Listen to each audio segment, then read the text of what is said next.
네. 여러분 안녕하세요. 오늘 조선일보 기획기사 하나 보겠습니다. 특검법 재표결 열흘 앞두고 아직도 진화가 안 되고 있는 당계 논란, 당원 게시판 논란, 이런 제목입니다. 여기서 특검법은 김건희 여사 특검법을 말하죠.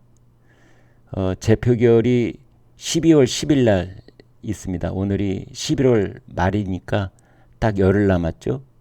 그런데 단계 논란이 아직도 진화가 안 되고 있고, 지금 이제 국민의힘에서는 뭐 법적 조치를 취하는 단계로 지금 이르러 있습니다. 그 내용을 좀 함께 살펴보겠습니다. 국민의힘 법률자문위원회 위원장이 주진우 의원이죠. 그 검사 출신입니다. 대통령실에도 있었는데요. 이른바 당원 게시판 논란을 처음 제기했던 유튜버를 정보통신망법상 명예훼손 혐의로 경찰에 고발한다, 이렇게 예고를 했습니다. 오늘이 토요일인데 월요일 날 서울경찰청에 고발장을 내겠답니다. 이 사람이 11월 5일 날 유튜브 방송에서 한동훈 대표와 그 일가 명의로 윤석열 대통령 내외를 비난한 글이 당원 게시판에 다수 올라왔다라고 했는데, 이게 이제 허위 사실이고 한동훈 대표의 명예를 훼손했다. 그래서 정보통신망법상 명예훼손 혐의다, 이렇게 되는 겁니다. 이 유튜버가 한동훈 대표와 그 가족들이 예를 들어서 건의는 개목줄 채워서 가둬놔야 해, 뭐 이런 참 입에 옮기기도 민망한 이런 그 윤 대통령 부부를 아주 천박하고 원색적으로 비난하는 글을 당원 게시판에 올렸다, 이렇게 그 유튜버가 주장을 했는데, 그런 극단적인 그런 비방의 글은 한동훈 대표가 아니라 그 가족들이 아니라 다른 제3자가 쓴 것이다. 따라서 그 한동훈 대표 가족들이 썼다고 한 그 유튜버 방송은 허위사실 유포에 해당된다. 결국은 윤 대통령 부부를 비방글을 올린 한동훈이라는 그 이름의 작성자는 한동훈 대표와 동명이인이다, 이렇게 지금 국민의힘 법률자문위는 고발장에 적을 것으로 보입니다. 법률자문위가 당원 게시판에 올라온 글 53만 건, 이제 53만 건을 전수조사를 했는데요. 한동훈 대표 가족하고 같은 이름으로 게시되는, 검색되는 게시물이 907건 으로 나와 있습니다. 그래서 이걸 따져보니까 하루 평균 2건에서 3건, 정확하게는 2.39건에 불과하다, 이렇게 말했습니다. 따라서 이 정도를 두고 여론 조작 운운하는 것도 명백한 허위 사실이다. 또 법률자문위는 이렇게 지적을 했습니다. 이 유튜버 성이 이 씨입니다. 이 사람이 그동안 돈벌이를 목적으로 악의적이고 허위 사실을 지속적이고 상습적으로 퍼뜨려왔다. 이번만이 아니다, 그겁니다. 예를 들면 이런 겁니다. 한동훈이 김경률에게 삼성 수사 정보를 유출했고 그 약점 때문에 김경률을 내치지 못한다. 또는 뭐 이런 것도 있습니다. 한동훈이 한덕수 총리에게 야, 너 책임질 수 있어 라고 반말을 했다. 또 이런 것도 있습니다. 한동훈이 법무부 장관 시절부터 이미 당원으로 가입돼 있었다. 이제 이런 주장을 이 유튜버가 했는데 전부 다 허위사실이라는 거죠.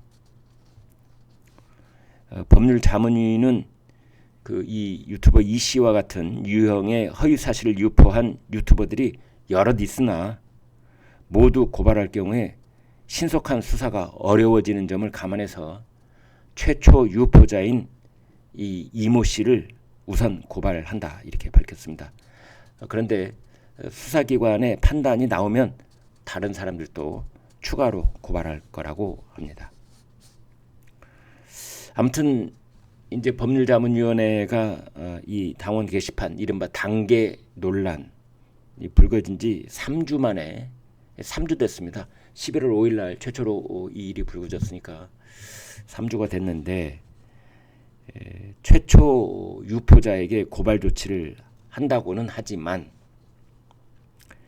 지금 이제 김건희 여사 특검법 이 재표결 문제까지 얽혀들면서 친윤, 친한 갈등은 더 복잡한 구도로 휘말리고 있습니다. 지금 이 친한계가 재표결에서 김건희 여사 특검법에 찬성표를 던질 가능성, 이 문제 때문에 그러는 거죠. 국민의힘 의원이 108명인데 이 중에 8명만 찬성표를 던지면 김건희 여사 특검법안이 가결이 되는 겁니다. 지금 국민의힘에서 친한계로 분류할 수 있는 현직 국회의원이 20명이 넘습니다. 그래서 그 20명 중에 절반만 찬성표를 던져도 김건희 특검법은 가결이 됩니다. 친한계 김종혁 최고위원이 한 라디오에 나와서 이렇게 말했습니다. 당원 게시판 논란이 재표결에 분명히 영향을 미칠 것이다. 영향을 미칠 것이다 라고 중립적인 표현을 쓰긴 했지만 그 말은 바꿔 말하면 찬성표를 던지는 의원이 꽤 나올 수 있다. 이제 그런 뜻이거든요. 그래서 이것을 의식한 이제 친윤계도 당계 논란에 대해서 공세 수위를 낮추는 그런 분위기입니다. 국민의힘 추경호 원내대표 당분간 당원 게시판에 관한 공개적인 발언이나 논쟁은 자제하자. 당직자들도 언행에 신중해야 한다. 이렇게 말했습니다. 김민정 최고위원 이제 더 이상 여기 대해서 시비 걸을 제기하는 그런 말을 안 했으면 좋겠다. 이제 그런 뜻으로도 읽힙니다. 그렇지만은 지금 친윤계 쪽에서는 친한계를 향해서 경고성 발언을 전혀 안 하고 있는 건 아닙니다. 조정훈 의원은 이런 말을 했습니다. 당원 게시판 논쟁을 앞으로 있을 김건희 여사 특검에 연결한다는 그런 고민을 한다면 그건 한동훈이 여당 대표가 아니라 야당 대표인 것이다. 뭐 이런 말을 또 했습니다. 그러니까 이 공세 수위를 낮추는 좀 이렇게 그 냉각기를 갖고 휴전을 하는 뭐 그런 분위기를 이제 추경호 원내대표가 지금 드라이브를 하고 있다면, 그러나 친윤계 쪽에서는 한동훈 대표한테 경고를 하고 뭐 이런 또 분위기가 있습니다. 워낙은 윤 대통령이 다음 주에 재선 이상 그 국민의힘 의원들을 대통령실로 용산으로 초청을 해서 저녁밥을 먹기로 했었는데요. 그 만찬을 일단 연기를 했답니다. 국회 상황이 그렇게 만찬을 할 분위기는 아닌 것 같다. 아무튼 이 당계 논란, 한동훈 대표 측이 강하게 반발을 하고 특검법에 관해서 뭐 중대 결심을 할 수도 있고 이런 보도가 잇따라 나오고 있는 상황 속에서 재표결 국면까지는 일단 친윤 친한 논란이 당분간 소강 상태를 보이지 않느냐, 뭐 이렇게 보이고 있습니다. 그러나 재표결이 끝나고 나면 12월 10일 이후에 친한 친윤 이 갈등과 싸움은 다시 불이 붙을 것이다. 이런 말도 나오고 있습니다.